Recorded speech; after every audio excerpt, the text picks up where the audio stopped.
Hi, it is an honor to be one of the spotlight speakers on ethics for this World Congress. Ethics is a topic that I've been passionate about for almost my entire career, so I'm very grateful to the World Federation for this opportunity. What I'd like to talk about today are some of the current trends in professional ethics in the US, and one of those trends for us is our aspirational code. But before I dive into that a little bit, I would like to ask you to think about this word ethics for just a minute. Consider what it means to you. If we were all together, I would ask you to fill in the sentence, ethics is. If you want to put your responses in the chat box, that would be awesome. But maybe when you think of ethics is, maybe it's words or phrases that complete that sentence, or maybe it leads you down a memory of an ethical dilemma that you had to work through. Or maybe it raises awareness of feelings that you associate with this word or with those dilemmas that you worked through. So just take a moment to consider that.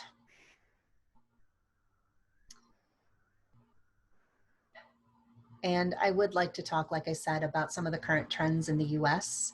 Our aspirational code of ethics is still fairly new to us. And before I get into the content of the presentation, I think it's important to acknowledge that ethics is absolutely context dependent. So the information that I'm sharing is absolutely influenced by the fact that I'm a music therapist who lives and works in the United States.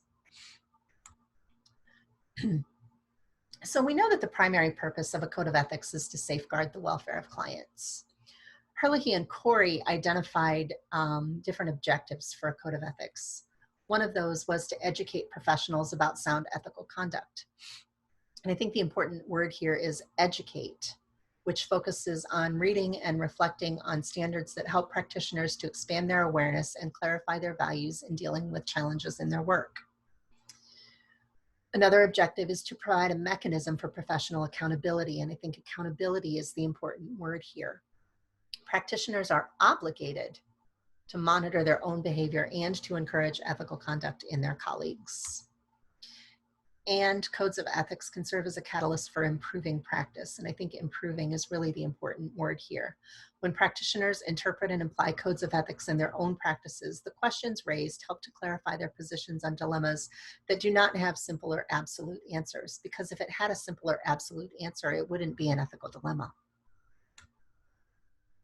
So as we think about aspirational ethics, it's important to understand that there are different types of ethics. One type of ethics is principle ethics, which is a set of obligations and a method that focuses on moral issues with the goals of solving a particular dilemma or set of dilemmas and establishing a framework to guide future ethical behavior. Principle ethics focus on acts and choices and are used to facilitate the selection of socially and historically acceptable answers to the question, what should I do? Principle ethics asks, is this situation unethical?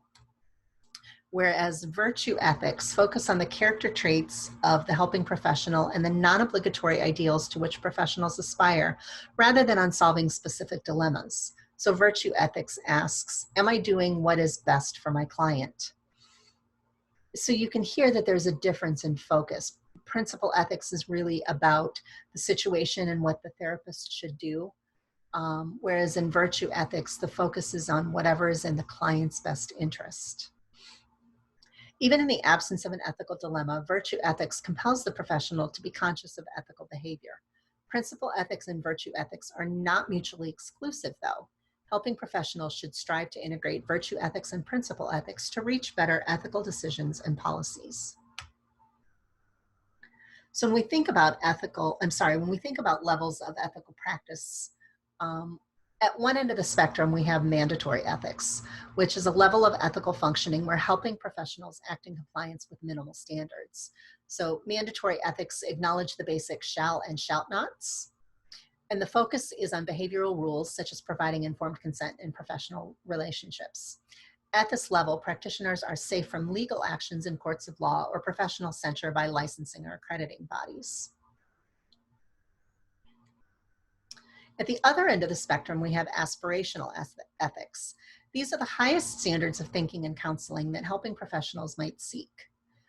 Aspirational ethics seeks to do the best we can and take the moral high road in all situations. Rather than focusing on meeting minimal professional standards, the aspirational approach asks the helping professional to aspire to achieve the highest ideals of the profession. So you can hear that this is in aspirational ethics, they're lofty. It's like a ceiling, but it's a ceiling that is constantly moving. And it's a thing where we never really arrive. We're always striving to do better. And related to this idea is positive ethics that focus on how helping professionals can harm clients and how they can do better at helping them. Positive ethics require helping professionals to anchor their professional behavior and decisions in a broader and overarching ethical philosophy that asks what they could do, not simply what authorities say they should do. Positive ethics is not linked to any one ethical theory. Adherents of positive ethics can be found among those who endorse virtue-based ethics, deontological ethics, feminist ethics, and other ethical theories. So for that reason, because of this broad applicability, I think that aspirational ethics are also applicable to music therapists, regardless of the theoretical orientation from which they practice. Knapp, Gottlieb, and Handelsman say that it's important to acknowledge that positive ethics and mandatory ethics are not mutually exclusive.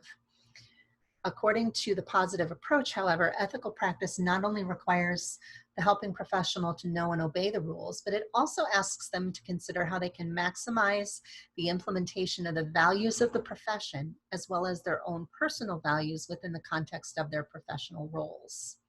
So we're integrating the rules, regulations, and standards that govern our work with our own overarching or aspirational ethical ideas. So what is an aspirational code of ethics? It requires that helping professionals do more than meet the letter of the code. It entails an understanding of the spirit behind the code of ethics and the principles upon which the code of ethics rests. And it always focuses on the client's best interests. So at this level, practitioners go farther and reflect on the effects their ethical interventions may have on the welfare of their clients, or perhaps on each other, depending on what the ethical dilemma or ethical issue is.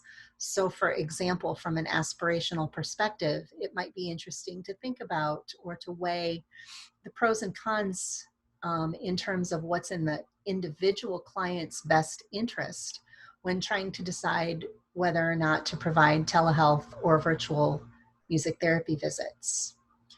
Or under this aspirational ideal, it might be interesting to consider our responsibilities as professionals to support colleagues and clients who are part of marginalized communities.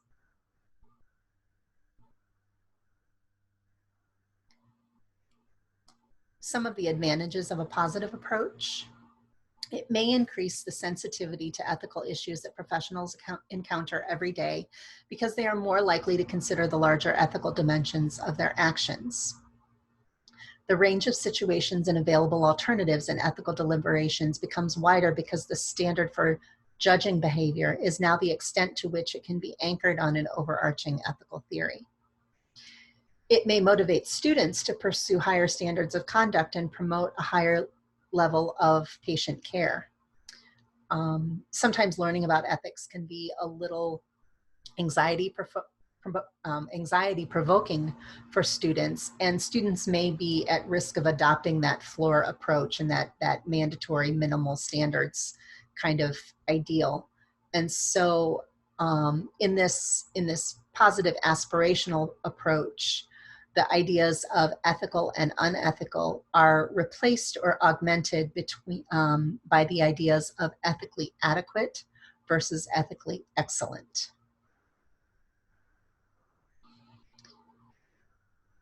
A positive approach may also increase motivation to follow the spirit as well as the letter of the ethics code, because the code also reflects one's own personal values. So professionals might be less likely to see a code as a document that's created externally and imposed upon the professionals, and more likely to seek ways to integrate the ethical foundations of their personal lives with those of their professional roles.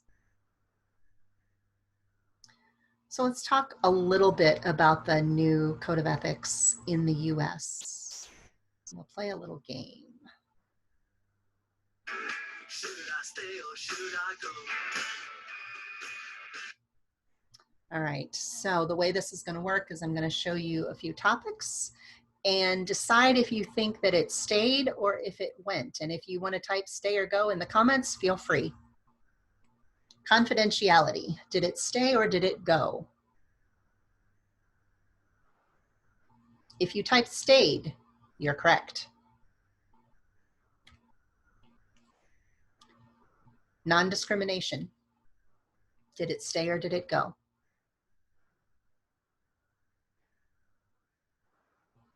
This one also stayed. Increase public awareness of music therapy, did that stay or did that go? That one went. The ethics board felt that while increasing public awareness of music therapy and advocacy were professional responsibilities, they were not, this is not something that's an ethical issue. Fee splitting, did it stay or did it go? It went, and this is actually, this particular topic or item is related to part of the rationale for why we have a new code of ethics, and I'll talk a little bit more about that in a minute. Self-kindness, did it stay or did it go? Okay, so this one's actually a trick question. This item is new. 2.7 says, practice self-kindness and mindfulness and extend compassion to self if faced with feelings of inadequacy or failure.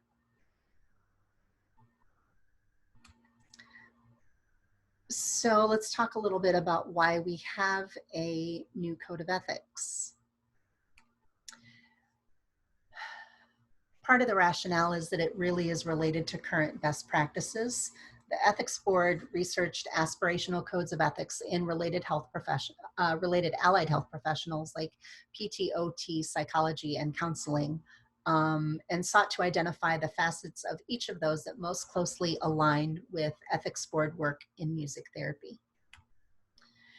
There were also changing and competing societal ideas about good, bad, right, and wrong. And another important reason in terms of this rationale was really upon advice from the American Music Therapy Association lawyer. There were several items in the old Code of Ethics that were actually illegal according to the Sherman Antitrust Act. The Sherman Antitrust Act is a comprehensive charter of economic liberty meant to preserve free and unfettered competition as the rule of trade.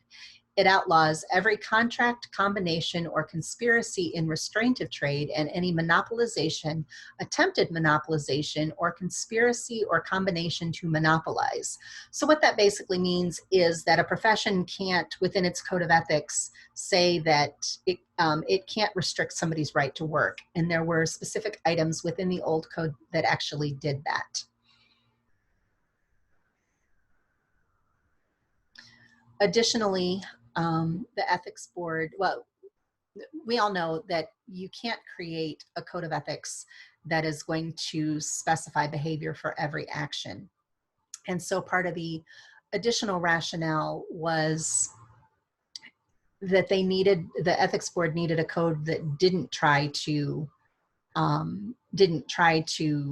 govern behavior quite as closely as the old code did, because what people started to do was they found loopholes.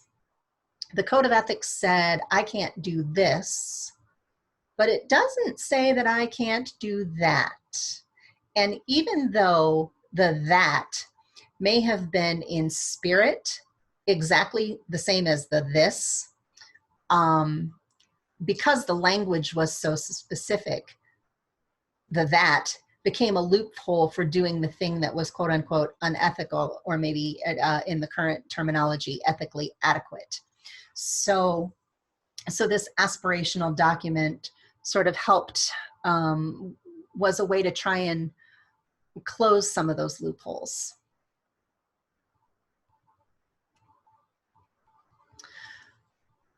If you compare the two documents, there are significant changes just within the organization of the document. It has a brand new preamble and purpose statement. It identifies 8 core values for the profession. And this code is organized by principles rather than by issues, and also includes appendices of a glossary, decision-making models, and outlines the implementation and enforcement procedures. So the core values are these things you see here: kindness, social responsibility, dignity and respect, equality, accountability, excellence, integrity, and courage. These core values provide a foundation to guide music therapists in their practice and interactions.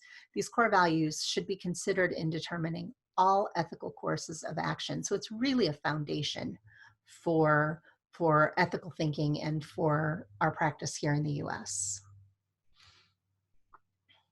As I mentioned, the old code was organized by topic areas such as professional competence and responsibilities, general standards, relationships with clients, students, and research subjects, and so on and so, excuse me, and so forth.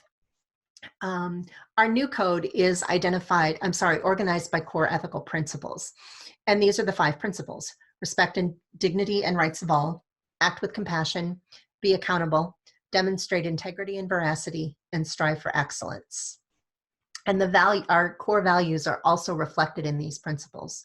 So you might think that because it's only 5 principles, the document is short, right? Of course not. Each of these principles has sub-items that are items that help to uphold these particular standards.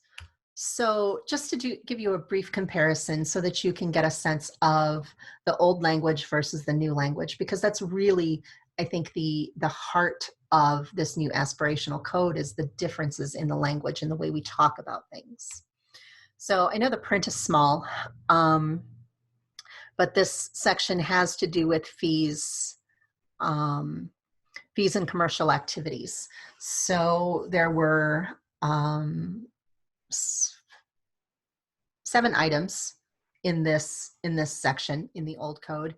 MT accepts remuneration only for services actually rendered. MT will not take financial advantage of a client. That emphasis is something that I added. Private fees may not be accepted. No gratuities, gifts, or favors should be accepted that could interfere with decisions or judgments. Referral sources may not receive a commission fee. The MT will not engage in commercial activities. The materials or products dispensed should be in the client's best interest, and the client should have choice. So you can, just again, to give you a sense of the language of the old code. And now, because our new code is not organized by category, all of these items, with the exception of that item in yellow, are found within the code, but they're spread out because it's now related to the specific principles. That item in yellow that is deleted is because it is in direct conflict with the Sherman Antitrust Act. So, principle 1, respect dignity and rights for all. Avoid accepting gifts or other considerations that could influence or give the appearance of influencing professional judgment. So again, just a difference in language. Be accountable. Principle 3, work in a manner to reflect truthful and fair business practices that benefit clients, society, and the profession. Seek remuneration that is fair and reasonable. Offer services commensurate with training and corresponding scopes of practice, recognizing personal limitations. Principle 4, demonstrate demonstrate integrity and veracity. Fully disclose any financial interest in products or services. Ensure that billing and business practices are accurate and reflect the nature and extent of services provided. So if you notice the language in these particular items, the spirit of each item is the same as what was in the old code, but the letter of that language is different. And one of the things you might notice is that the word not does not appear in any of these items. And actually, I don't think the word not appears in the new code at all. The word that is used most frequently is avoid. So the new code isn't telling us what to do, it's giving guidance. Avoid this versus don't do that. So as we think about this new code, and as we as a profession have lived with it in the US for about, like I said, about a year. It was adopted in February of 2019.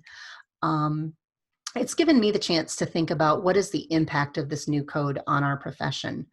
One of the things that I think it does is it really increases the need for critical thinking, because the code no longer gives us that specific guidance. And so for people who in some instances just want to be told what to do, the code doesn't really do that quite as specifically as it used to. So it really requires us to use those decision-making models to work through the dilemma and come up with a solution that's in the best interest of our clients, because the guidance isn't quite as specific as it used to be.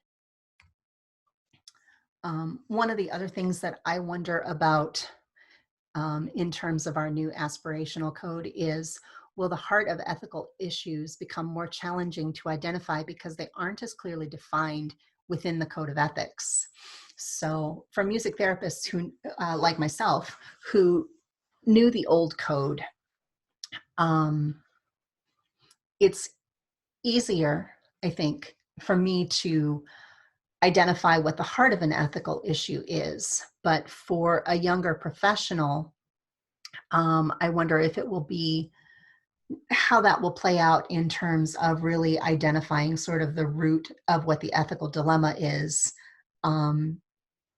versus potentially getting stuck in all of the details, because sometimes figuring out sort of what is the root of the problem helps us to work through it. But if we're getting stuck in all of the details, it can be a little more challenging. I also wonder if there will be differences in how the code of ethics is used or interpreted based on experience. So again, for somebody who knew the old code of ethics very, very, very well, they might take a different approach than a younger professional who only knows this code of ethics, and only knows this aspirational approach. So for example, I wonder if younger professionals might take a different perspective on using client testimonials than an older professional.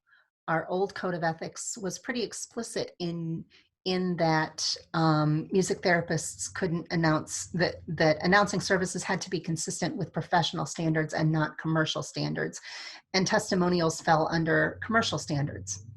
But again, that's an item that is in violation of the Sherman Antitrust Act, so it was removed.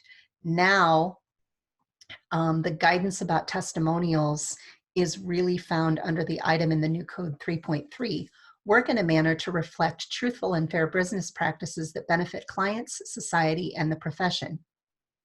That is a very aspirational statement, and it's a little bit broad, and really requires a professional to think critically about whether or not it is ethically adequate or ethically excellent to use a testimonial. And again, because I'm a professional who is familiar with the old code, old habits die hard. So I might say, no, I'm not going to do that because I'm influenced by what I knew about the old code. Whereas a younger professional might say, everybody's doing it, so it's okay.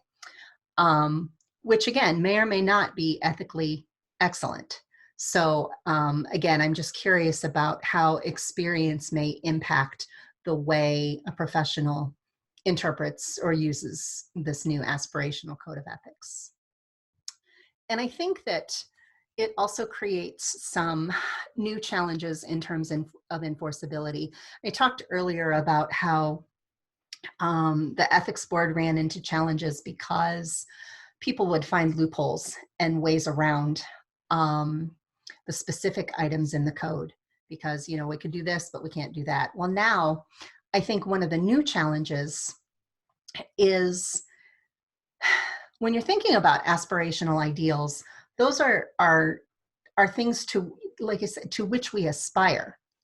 And on some days, I may not be as, I may not be at my best that day, and it may, I may fall a little short. And these aspirational ideals are also a little bit subjective.